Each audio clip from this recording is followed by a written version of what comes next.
Bien, dans le Seigneur, je vous salue dans le précieux nom de notre Seigneur Jésus-Christ.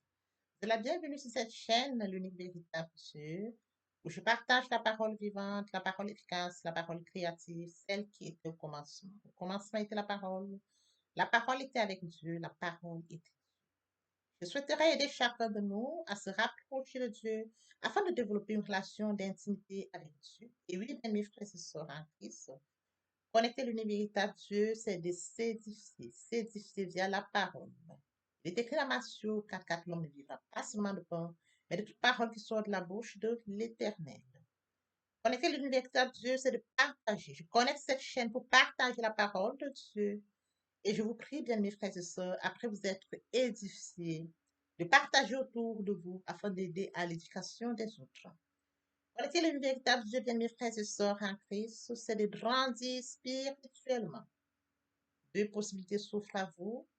La première, c'est de s'abonner via YouTube sur l'univers véritable Dieu ou encore sur Facebook, Bat Divine Family.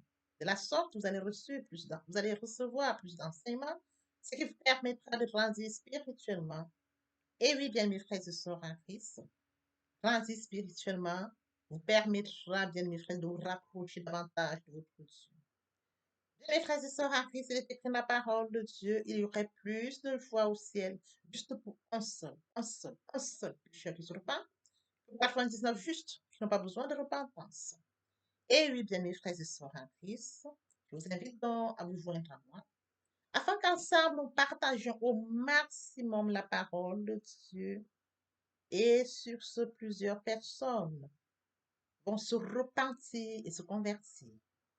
La parole touchera les vies, elle changera les vies, elle transformera les vies, elle illuminera les cœurs, elle édifiera les vies. De la sorte, Dieu de grâce, de bonté, Dieu d'amour, de miséricorde, Alpha, Oméga, je bénis ton nom ce matin. Je t'élève ton nom, je te célèbre. Le Dieu des dieux, le roi des rois, l'Alpha, l'Oméga, le début et la fin de toutes choses. Digne es-tu. Merci pour ce nouveau matin, pour ce nouveau jour. Merci de compter parmi les vivants ce matin. Oui, Seigneur, tu déverses sur nous faveur, grâce et bénédiction. Merci, El Shaddai. Esprit Saint, viens sanctifier les lieux, dresse autour de moi un mur de feu, afin d'éloigner toute influence négative qui pourrait nuire à ma prière, arrange sécurise-la. Conduis-la afin qu'elle parvienne agréablement aux oreilles de mon Dieu. Merci, Saint-Esprit. Père, je te dis merci pour son moment précieux, précieux que tu me donnes de venir honorer à ce rendez-vous, partager ta parole.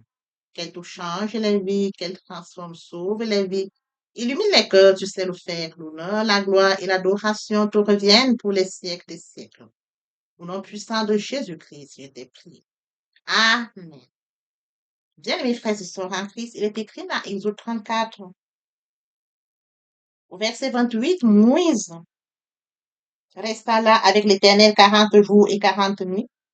Il ne mangea pas de pain, il ne but pas d'eau. Et l'Éternel écrivit sur les tables les paroles de l'Alliance, les 10 paroles. Frères et sœurs en Christ dans le Seigneur, aujourd'hui, nous allons partager notre enseignement intitulé Le jeûne. Le point qui captive notre attention ce matin, c'est bien. Oui, frères et sœurs en Christ, nous allons centrer sur les bienfaits qui en découlent après que Moïse ait jeûné 40 jours et 40 nuits. Permettez-moi d'aborder un point très important, celui de mourir en soi et de naître en Christ via la repentance et la conversion. Nous étions de l'homme homme, loin du Père, loin de la source, loin du premier amour. Par la grâce de Dieu, nous sommes repentis et convertis. Qu'en est-il de mon prochain? Créature merveilleuse, admirable, unique, faite à l'image et la ressemblance de Dieu, mais loin du Père. Je vous prie de vous joindre à moi afin qu'ensemble, nous partageons la parole. La parole les atteindra, ils reviendront au Père, ils reviendront à leur premier amour. Via votre canal, ils vont se repentir et se convertir. De la sorte, nous allons inonder le ciel de joie et encore de joie. Je consacre la deuxième partie de mon enseignement. Cela où j'apporte plus de détails pour ce qui est de la repentance et la conversion. Je vais suivre la prière. La troisième partie fait suite à la deuxième. Il est question de la nouvelle vie. Les choses anciennes sont passées, voici toutes choses sont devenues nouvelles. Frères et sœurs en Christ dans le Seigneur, poursuivons notre enseignement de ce jour. Le jeûne, le point qui captive notre attention ce matin, c'est bien fait, plus particulièrement le cas de Moïse. Alors, frères et sœurs, il faudrait regarder le contexte biblique. Il est question du jeûne sur la montagne. Moïse va en contact de Dieu, il va monter pour rencontrer Dieu. Pendant 40 jours et 40 nuits, Moïse ne mangea ni ne but. Moïse monte sur le mont Sinaï. Il s'éloigne totalement du peuple de Dieu. Il entre dans la présence divine de Dieu. Oui, frères et sœurs en Christ. Ici, le jeûne marque une séparation totale pour la rencontre divine. Comme je le dis toujours, le jeûne, quand on va rencontrer Dieu dans le lieu secret, oui, frères et sœurs, on te coupe du monde, de tout ce qui peut nous distraire. C'est dans un lieu secret. Moïse ici va rencontrer Dieu secrètement. Le peuple n'est pas présent. Il monte sur le mont Sinaï rencontrer Dieu. Le peuple est loin d'eux. Oui, frères et sœurs en Christ dans le Seigneur, il est question de ce jeûne-là. Qu'en est-il de ces bienfaits? Comme premier bienfait, frères et sœurs, le jeûne ouvre une communion profonde avec Dieu. Nous pouvons le lire dans Exode 33, verset 11, frères et sœurs. L'Éternel parlait avec Moïse face à face, comme un homme parle à son ami. Puis Moïse retournait au camp, tandis que son jeune assistant Josué, fils de Nun, ne sortait pas de l'attente. En partant de ceci, il est question de comprendre que, frères et sœurs en Christ, le jeûne favorise l'intimité, il favorise l'écoute, il favorise la proximité spirituelle. Frères et sœurs en Christ, une relation personnelle et profonde avec Dieu. Comme deuxième point, il est question de comprendre que le jeûne prépare le cœur à recevoir la révélation divine. Exode 34, 28. Là, il était Moïse resta 40 jours. Moïse resta là avec l'Éternel 40 jours et 40 nuits. Il ne mangea pas de pain et ne but pas d'eau. Et l'Éternel écrivit sur les tables les paroles de l'Alliance, les 10 paroles. Oui, frères et sœurs en Christ, ici, il est question de comprendre que la loi n'est pas donnée dans la précipitation, mais la loi est donnée dans le silence et la consécration. C'est de comprendre que cette loi ressort d'une clarté spirituelle et une compréhension de la volonté de Dieu. Poursuivons notre enseignement de ce jour, le jeûne, c'est bien fait. Nous pouvons capter notre attention ce matin, les bienfaits qui découlent du jeûne de Moïse.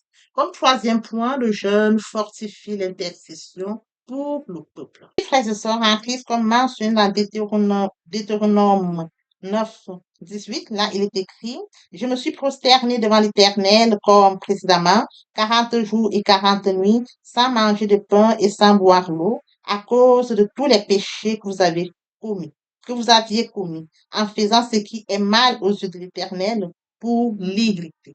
Voyez-vous? Donc, c'est de comprendre que le jeûne fortifie l'intercession pour un peuple.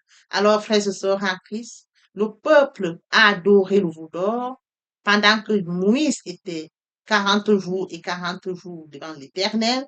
Ils ont adoré le veau d'or. Alors, suite à cela, Dieu est en colère. Et sur ce, frères et sœurs en Christ, Moïse jeûne à nouveau 40 jours et 40 nuits. C'est de comprendre ici que le jeûne accompagne une intercession sacrificielle. Comme quatrième point, le jeûne permet la restauration après la chute. Sur ce, nous pouvons lire, frères et sœurs, dans Exode 34, 1, l'Éternel dit à Moïse, taille deux tables de pierre pareilles aux premières, et j'y écrirai les paroles qui étaient gravées sur les premières tables que tu as brisées. Moïse va donc suivre la recommandation de Dieu. Il est question ici de comprendre que malgré la rupture de l'alliance, Dieu restaure. Alors, frères et sœurs en Christ, le jeûne ouvre la voie à la réconciliation et au pardon. Nous suivons notre enseignement de ce jour intitulé le jeûne. Le point qui captive notre attention ce jour, c'est bien fait. Oui, frères et sœurs en Christ, nous pouvons le lire dans Exode 34, 29. Moïse descend du mont Sinaï, les deux tables du témoignage à la main. Il ne savait pas que la peau de son visage rayonnait parce qu'il avait parlé avec l'Éternel. Là, frères et sœurs, le visage de Moïse a complètement changé. Il était en contact avec l'Éternel. Il porte la présence de Dieu en lui. Oui, frères et sœurs en Christ dans le Seigneur. Il est question de comprendre que la présence de Dieu laisse une trace visible, comme le cas de Moïse, et de comprendre bien évidemment que, frères et sœurs en Christ, elle conduit à une transformation spirituelle perceptible. Poursuivons notre enseignement de ce jour. Le jeûne prépare à conduire le peuple de Dieu. Sur ce, frères et sœurs en Christ, Moïse redescend avec les livres de la loi, avec une autorité spirituelle renouvelable, avec une direction claire. Comme mentionné, frères et sœurs, hein, nous pouvons lire dans Nombre 12, 7. Ce n'est pas le cas avec mon serviteur Moïse. Il est fidèle dans toute ma maison. Oui, frères et sœurs en Christ, Moïse est fidèle à Dieu. Alors, sur ce, frères et sœurs, il est question de comprendre que la maturité et l'autorité spirituelle est très important pour le leadership. Sœurs en Christ, après avoir abordé ces points très importants, c'est-à-dire les différents points qui marquent les bienfaits du jeûne, certes, la liste n'est pas exhaustive. Il en découle bien évidemment les enseignements spirituels majeurs. Comme premier enseignement spirituel majeur, il est question de comprendre le jeûne rapproche de la présence de Dieu. Lorsque nous allons en jeûne, frères et sœurs, nous sommes en la présence de Dieu, dans le lieu secret.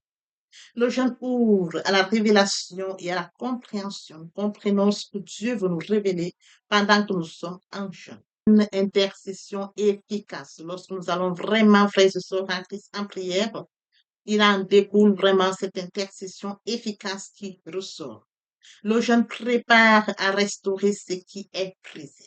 Oui, frères et sœurs en Christ, lorsque nous entrons en jeûne, Dieu exauce et nous avons le retour de notre Dieu via l'exaucement. Le jeûne transforme le serviteur de Dieu. Vous avez vu, comme je l'ai mentionné, dans Exode 34, 29, lorsque Moïse est descendu, son visage rayonnait. Il portait la présence de Dieu. Son peuple avait peur de s'approcher de lui. Pendant qu'il était 40 jours et 40 nuits, son visage rayonnait de la présence de Dieu. Être en contact avec Dieu, nous sommes devant Dieu 3 fois.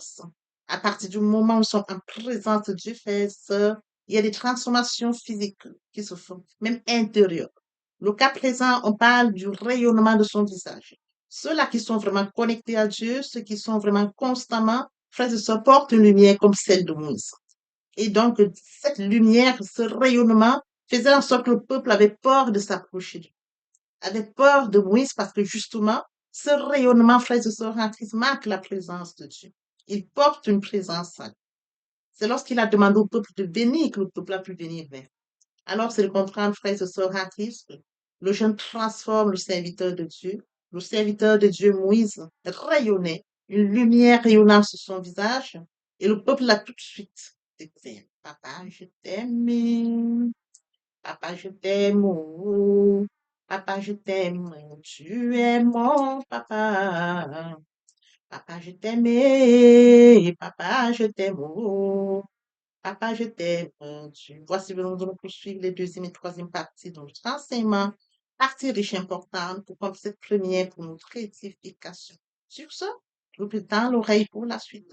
Merci. Frères et sœurs en Christ, après lecture de Jean 3:8, on nous explique brièvement comment, quand nous sommes nés de nouveau, ça se manifeste. C'est une illustration, bien mes frères et sœurs en Christ. Il est bien évidemment écrit le vent souffle où il veut. Et on entend son bruit. Mais nul ne sait où il va, d'où il vient. C'est de la même manière pour tout homme qui est né en esprit. Tout homme qui accepte Jésus-Christ comme Seigneur. Tout homme qui vient vers le Seigneur Jésus-Christ dit, je t'accepte comme Seigneur et Sauveur. Il se laisse guider par le Seigneur Jésus-Christ. Lorsque vous l'acceptez, bien mes frères et sœurs en Christ, votre vie n'est plus sous votre contrôle. C'est lui qui vous guide. Vous n'avez plus le contrôle de votre vie. Vous sentez qu'on vous conduit comme le vent qui souffle. C'est écrit le vent souffle où il veut. Tu entends le bruit. Quand le Saint-Esprit est en vous, vous sentez, vous le ressentez que l'Esprit Saint est là. Mais c'est lui qui vous conduit. C'est lui qui vous guide. C'est lui qui vous oriente. Bien, mes frères et sœurs en Christ, après lecture de Jean 3:8, une illustration nous montre comment quand l'homme naît, quand un homme naît de nouveau,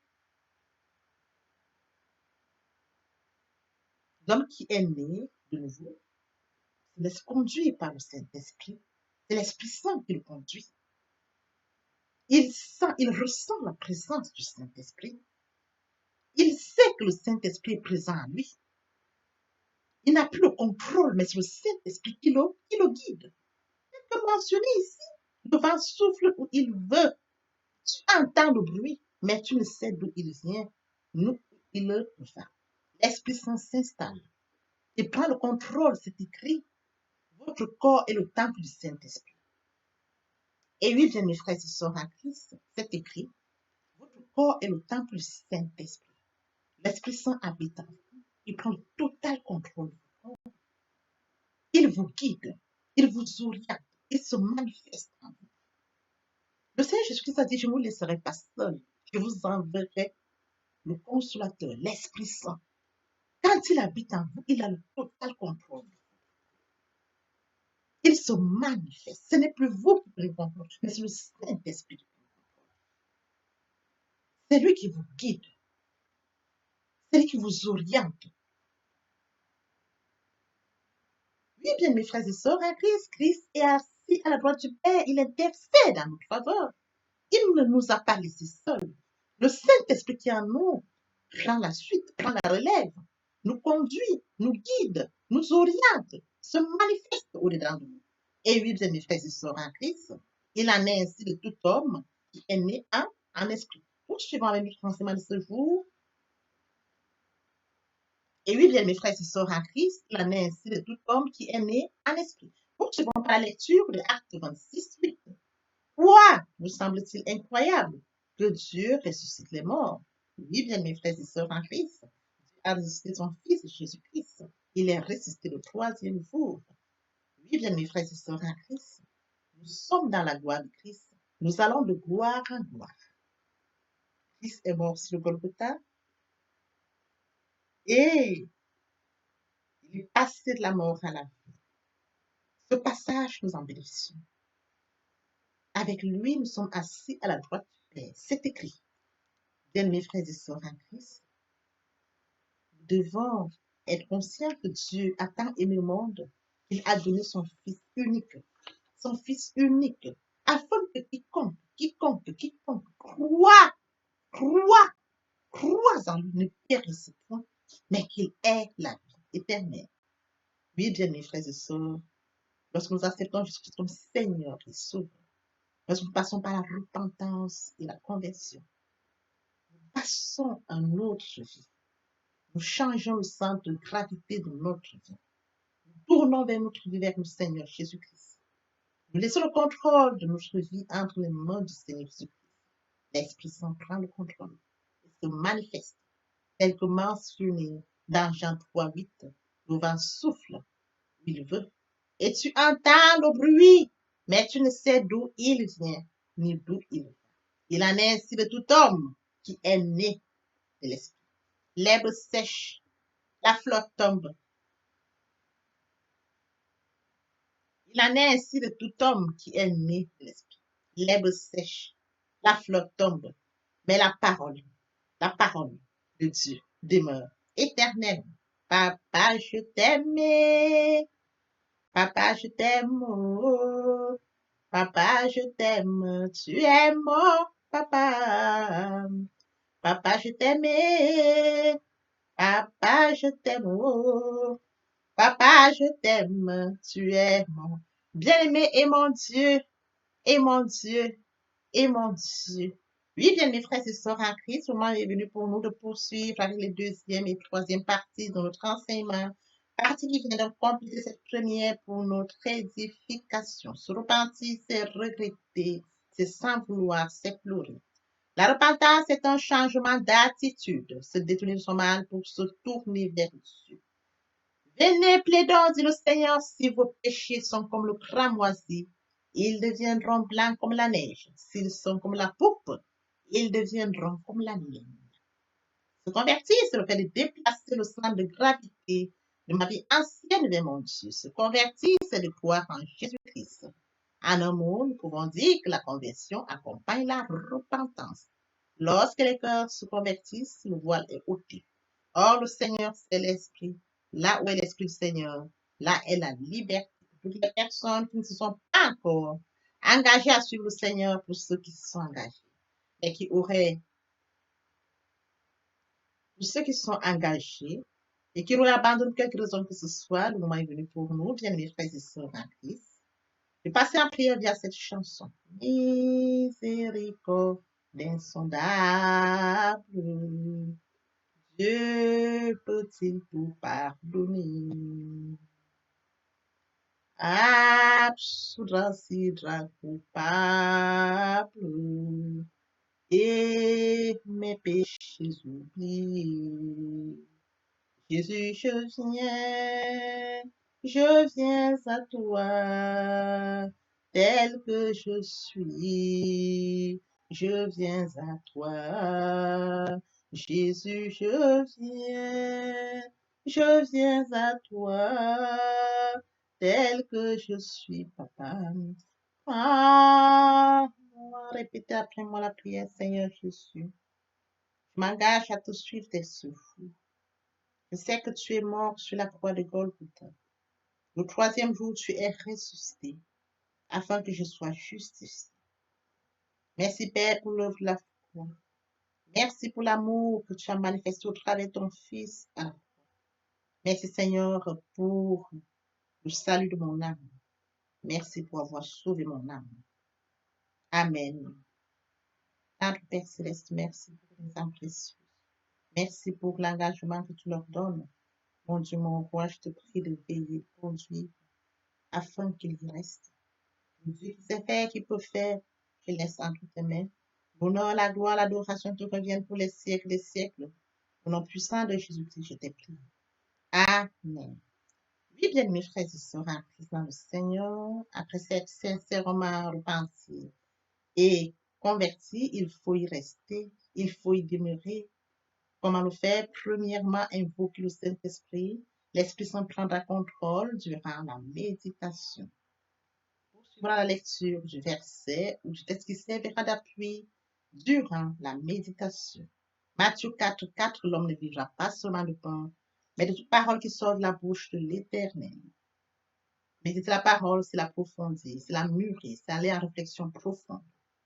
Ce livre de la loi ne s'éloigne point de toi. Médite-le jour et nuit. Que ce livre de la loi ne s'éloigne point de toi. Médite-le jour et nuit. Après avoir médité la parole, nous devons recevoir la parole. Recevoir la parole via la foi. La foi est une ferme assurance des choses qu'on espère, une démonstration de celles qu'on ne voit pas. La foi vient de ce qu'on entend. Ce qu'on entend vient de la parole de Dieu, de par conséquent. La foi vient de la parole de Dieu. Recevoir la parole via l'obéissance. L'obéissance veut mieux que le sacrifice. Et l'observation de sa parole veut mieux que la rébellion. Après cela, bien aimé, il faut mettre en pratique la parole. On donne tout ce qu'on reçoit. Et oui, bien, nous observons toutes ces étapes, nous devons toujours grandir spirituellement, en gardant une relation d'intimité avec Dieu. Que l'Éternel Dieu vous bénisse ainsi vos familles respectives. À très bientôt. Amen.